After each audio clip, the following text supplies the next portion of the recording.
All right, next up, we're going to look at Dalton's law of partial pressure. So Dalton's law applies to a situation where you have a mixture of gases. So let's say we have, I don't know, we'll call it gas X in one container. And let's say the pressure exerted by gas X is 800 torr.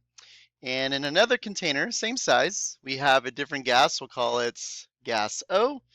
And let's say gas O has a pressure of 600 torr. So same size container, we'll assume same temperature. And then suppose that we take those two gases and we mix them together. So we put gas X and gas O in the same container. What is going to be the pressure of the two gases in this one container? And it's going to be 1400 torr. So we get this. What is the pressure of gas X in this container?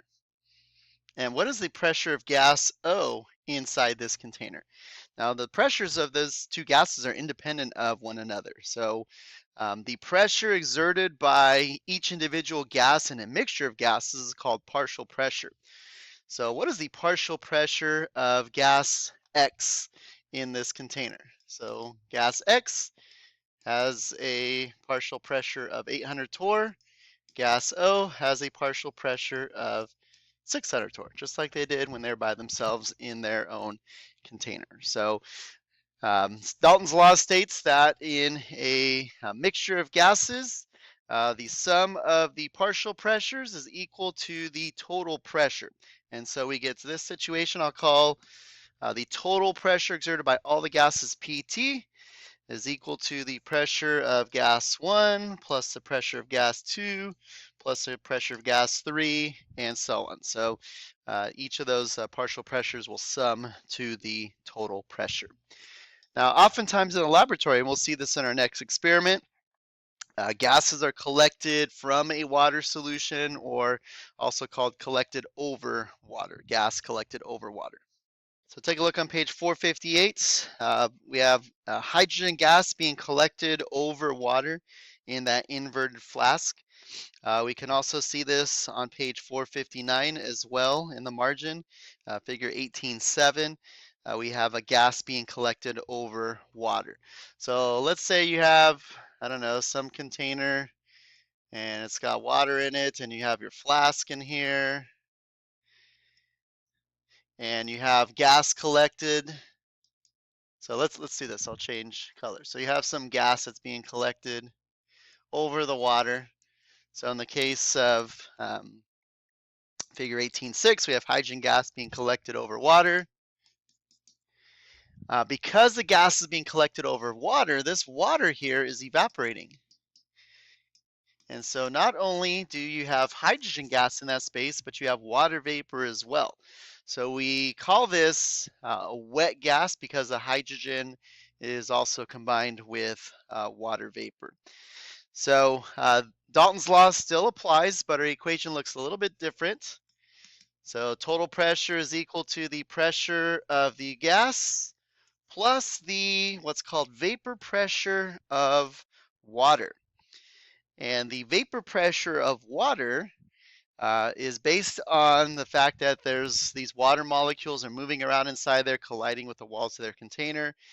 And so the water molecules are exerting pressure. The pressure exerted by water's vapor is called vapor pressure. Now, the vapor pressure of water depends on temperature. If you take a look in your book on page 459 at the top, table 18.2, which you'll need to reference, shows the vapor pressure of water at different temperatures. Notice it's in kilopascals.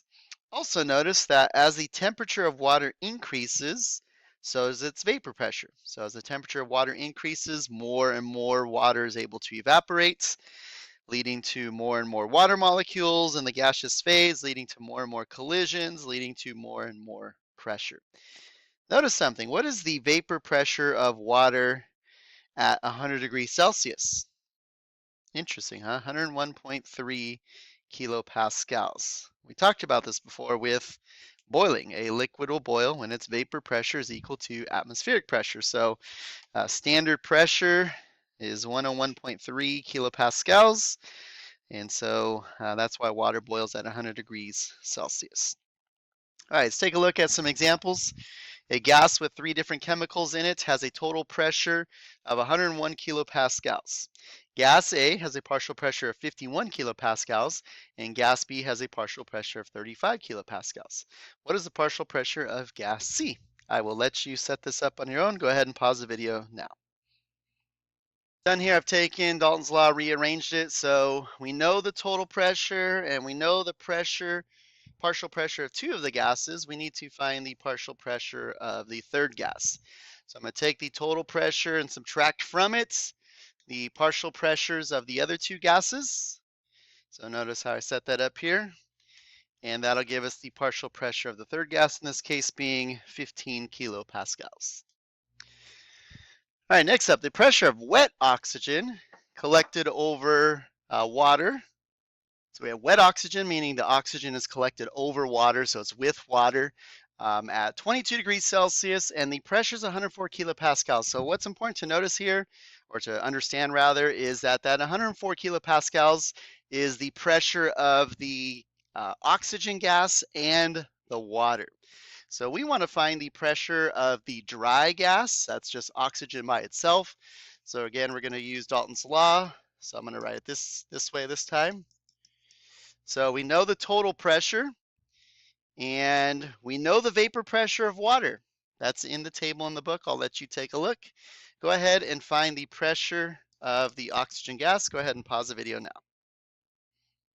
At 22 degrees Celsius, water has a vapor pressure of 2.6 kilopascals, according to the table in your book. And so 2.6 kilopascals of the 104 total kilopascals is from the water. The rest comes from oxygen. With our sig figs, we end up with 101 kilopascals for the pressure of the dry oxygen gas. All right, I think we'll stop there. I'll post that separately, and then we'll continue on with diffusion and Graham's law in the next lesson.